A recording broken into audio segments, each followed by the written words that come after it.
17-ші есеп. Теңдеуді шығарып, 2х-тің мәнін табыңыз. Теңдеуді шығарайық.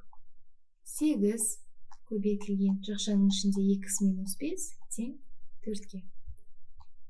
Х минус 5-ті табу үшін 4-ті 8-ге бөлеміз.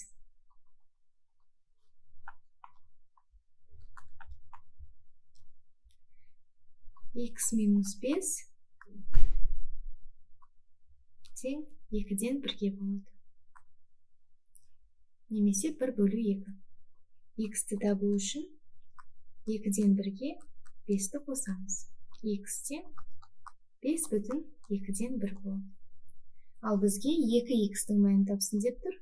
Демек, 2-ні көбейтеміз 5 бүтін 2-ден 1-ге.